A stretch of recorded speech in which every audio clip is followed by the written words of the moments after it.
Guys, Jessica and Ian checking back in. What's up, YouTube family? Before we get into the topic of today's video, we wanted to share a quick message really quickly.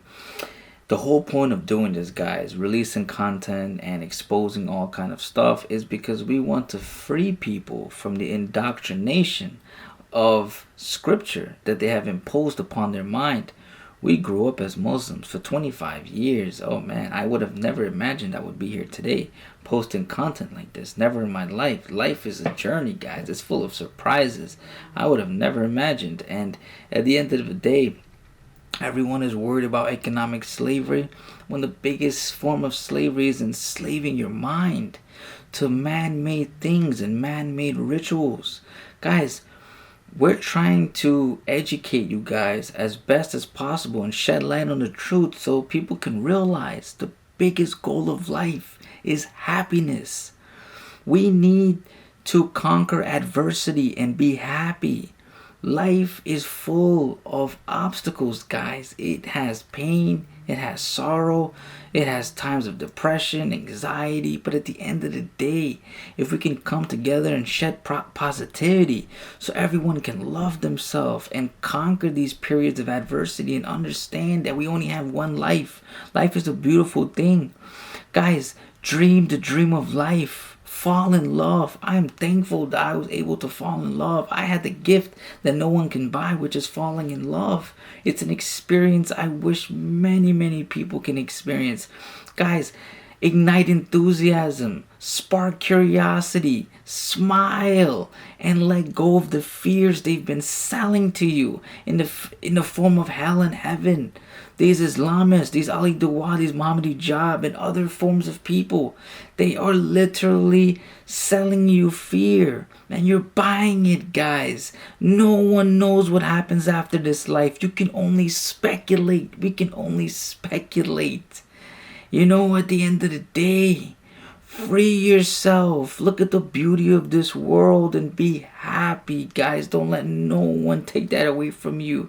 The temple of God is here, guys. Don't look further from here. Worship this body. Worship yourself. Pray for yourself before you pray for anything else. I just want to spread positivity to everyone. At the end of the day, we're all humans. Everything on this earth has been touched by this hand. Human hand, guys. Been created some way, some form or shape by this hand. Let's get into the video now, guys. Before we get into today's topic, guys, I just want to say something. Ramadan is in 2 days, and you know, after 25 years, we will not be celebrating the pagan holiday which Muhammad adopted into Islam. But, you know, I just want to say something really quickly regarding his behavior and his moral character. So basically, if we look at these 3 hadiths here, guys, the first hadith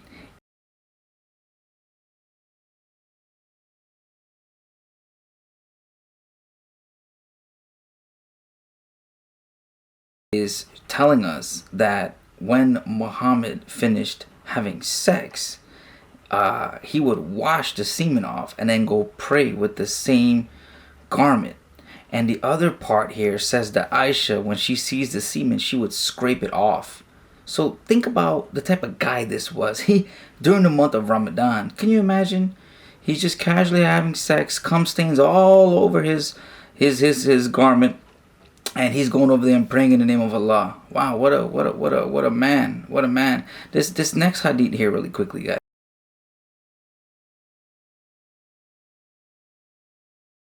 So basically, out of his 9 or 11 wives, he used to go and have sex with them all throughout the day. So, and they're asking him, how did he have power for this? And he's like, oh, of course, Muhammad had the power of a bull. He can have sex with 100 women in a day. It doesn't matter. He's just super like that. Can you imagine during the holy month of Ramadan what he was doing while he was forcing people to pray and fast?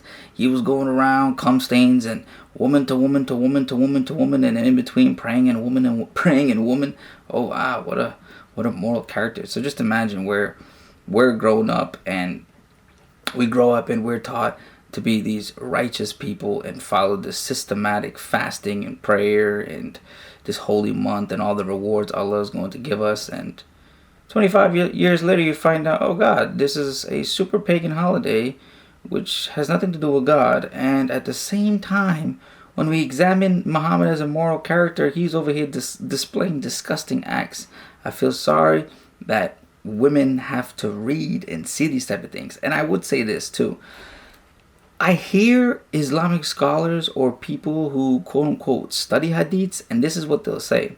They'll say certain hadiths are not true, that it's a lie. It's just was written to basically insult our prophet. But it's interesting, right? They start to ask questions and they start to try to have a logical approach to why certain things that are seemed offending to Muhammad can't or cannot be true. And I tell myself, okay, so this is your number one hadith, which is Sahih al-Bukhari, and for some reason you get to pick and choose which is true and which is not true. But when you take that same logic and apply it to the Quran, everyone is quick to say, no, this is the unchanged, unaltered word of God. But they always can pick and choose from the hadiths which is true or not true. But at the same time, they want to confirm that everything is authentic. So, oh, and did I forget to mention this one really quickly? Where Muhammad basically would suck Aisha's tongue whilst he was fasting. Like, what?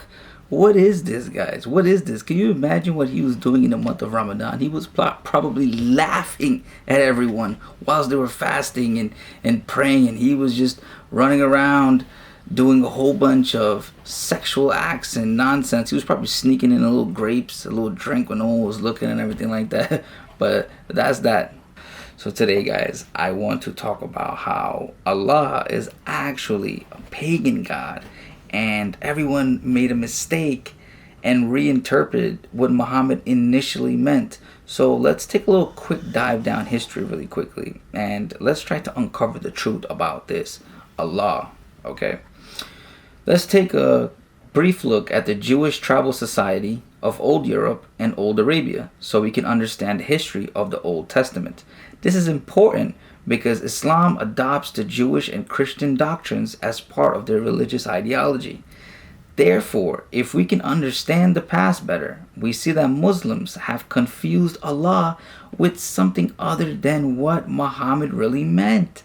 Old Arabia, where present-day Yemen stands, the Jews settled there and established themselves. After being forced out, they migrated back to Israel. The Jews emigrated and established themselves in Old Europe before the Roman Empire's creation. Jews migrated from the Middle East and went to Greek cities among the Mediterranean provinces. The Middle East only catered for a fraction of the actual Jewish population. So early and prehistoric tribal societies had influence of Jewish tribal practices. The rise of imperialistic monotheistic Christianity and imperialistic monotheistic Islam basically destroyed the presence of Jewish heritage. The different factions of Jews in Israel became the foundation of the biblical Old Testament. These tribes of Israel stuck to their archaic tribal pagan polytheism and idolatry. However, a southern tribe called Judea developed a monotheistic viewpoint and instead chose to worship a god called Yahweh. They are assumed to be the first tribe to enter the land of Israel among the 12 tribes.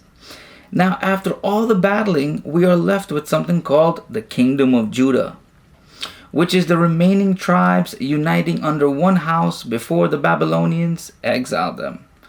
What a lot of Muslims forget is that monotheism means worshiping one God. It doesn't mean that that one God can't be a pagan God. So basically, guys, if there's 100 gods and you chose to say, this is the one God I'm going to worship, and then you say, we only believe in one God that created everything, it's still a pagan God. But anyways, so the Israelites fused the Canaanite God, El, which is the God who is the creator of the world, and the storm warrior God, Baal, to make the supreme God, Yahweh. Yahweh is this storm Achilles-like God who is basically the creator of the universe. So at some point, Later, Jews stopped saying the name Yahweh and started saying Adonai, which means my Lord. Let's fast forward. So the Aramaic word for God is Ilaha and Ilah, which is similar to Allah. Now, Allah as a Meccan deity is parallel to the deity Yahweh, meaning the supreme creator of the world, and as we pointed out before, Jewish presence was heavy in the Middle East a millennium ago. Therefore, it isn't surprising that Allah will be cultivated from the Jewish God Yahweh. Similar how Yahweh is the almighty creator of the universe, Allah is the same thing. However, Muhammad couldn't use the Yahweh or Adonai. He had to use a name the Arabs knew and would give him authority that God has given him the book of truth and divine guidance for the people. So by substituting the word Yahweh for Allah, he could generate a new book and a new God altogether that the Arabian Peninsula can relate to and understand. The Arabians were already throwing around the name Allah in relation to Hubal, the moon deity, and Allah associating it with his 3 daughters. It would also make sense as to why Moses is the most mentioned person in the Quran, as the Quran is created by paraphrasing the Old Testament. If Muhammad and his scribes copied the Judeo-Christian Bible word for word, then it wouldn't make sense that Allah has sent him the new word. So his technique is to point out the main ideas from the biblical scriptures, like chapter 2, verse 50 to 51.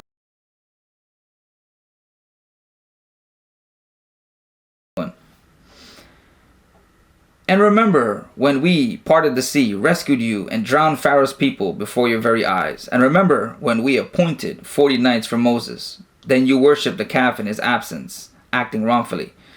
I'm pretty sure they remember, Allah, because they have their own book in front of their eyes. This is the dumbest technique to convince people that you know their book and God is speaking to you, so the people need to believe you. Like, yeah, guys, Jibreel delivered this verse that the people of Israel need to remember what Allah did for them. Like, dude, we knew what Yahweh did for us like 2,000 years now. Thanks for the memo. So this surah here, chapter 2, verse 113, the Jews say,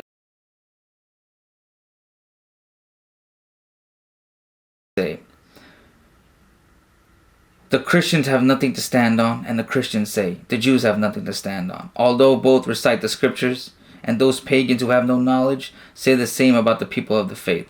Surely Allah will judge between them on the day of judgment regarding their dispute. Muhammad was a little slow, guys. So he didn't realize that the deciding factor between the Jews and the Christians wasn't scripture, but the fact that Christians worship Jesus as God and Jews didn't. My final point for today's video is that Muslims don't realize, like how I didn't realize for 25 years, that the Allah I was reciting was attached to a storm warrior god called Yahweh. So because Allah is a title and not an actual name, Muhammad glued it over the name Yahweh, figuratively of course, and now Allah is the God for the Jews and Christians. So now the Quran confirms Abraham was a Muslim and not a polytheist, and that Moses was praying to Allah. In chapter 20, verse 19 to 25, Moses is proclaimed to be praying to Allah. Now guys, Muhammad didn't think we would find out, but what the Quran has just confirmed is that Allah is Yahweh. So if Yahweh is actually an archaic pagan god who was created and borrowed from the Canaanites, then Allah is actually a storm god and Muslims are worshipping an archaic pagan god.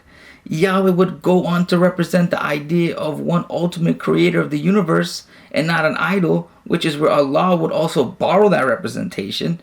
So ultimately, Islam is a pagan, black stone kissing, storm god, pedophile worshipping religion that is a facsimile of Judeo-Christianity.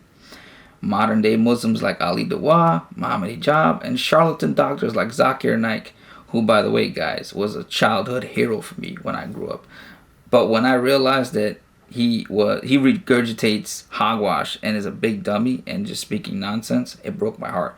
But they're all fools because they are associating philosophical reasoning about an intelligent creator to Allah, the storm god.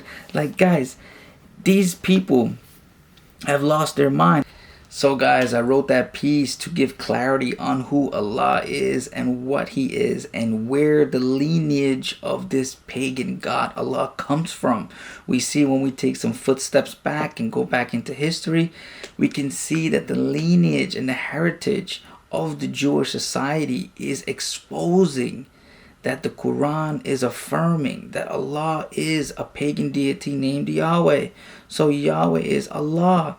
And Muhammad taking an eraser and scratching it off and writing a new name doesn't change that. So everyone today, when they're praying and they're making offerings and doing pagan rituals like the month of Ramadan, they don't realize that the rewards they're seeking doesn't exist.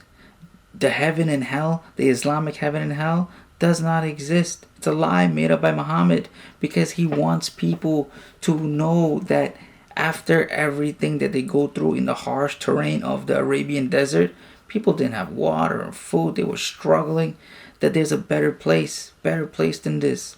And that's how the Islamic people were able to take over all these neighboring territories and empires, because Muhammad said if you die in martyrdom, you're going to get these ultimate rewards. You can see Muhammad's hijab here in the clip.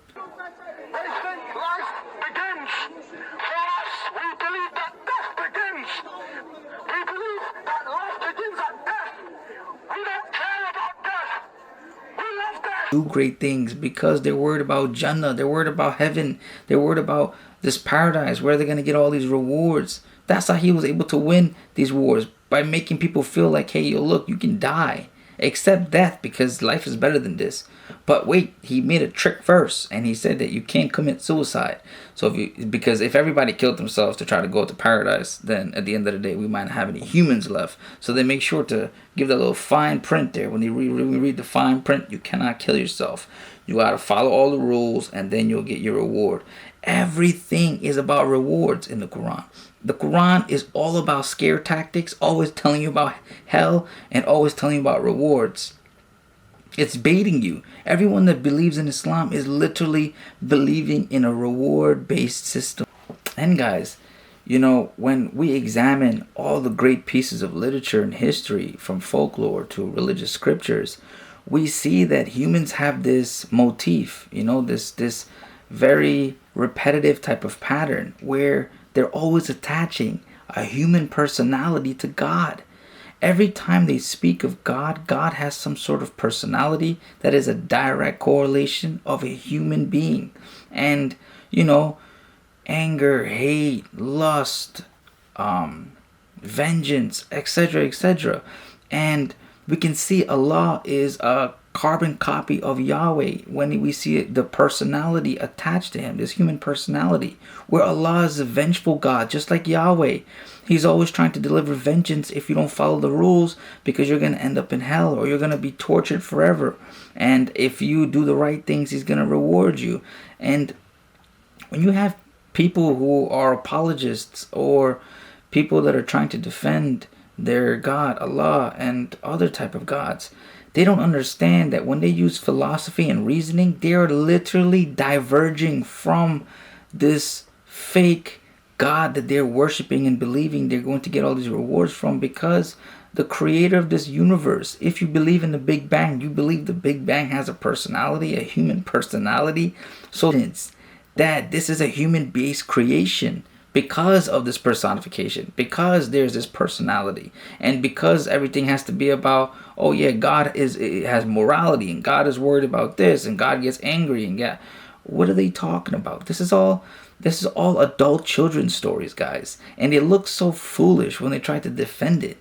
And you know, at the end of the day, whatever created this universe, we can call it the infinite intelligence, you know, we can call it different names, but to sit there and do rituals and pagan practices and hope and wish that the universe, this energy that created everything, is going to give you some sort of reward and not focus on loving and growing and building yourself is ridiculousness. And to kill people in the name of religion because you think that you're defending this personified God, which man made up, is ridiculous. Because how beautiful and intelligent the cosmos are, I can only imagine how ridiculous it is that a whole bunch of humans think that doing these outdated practices will reward them.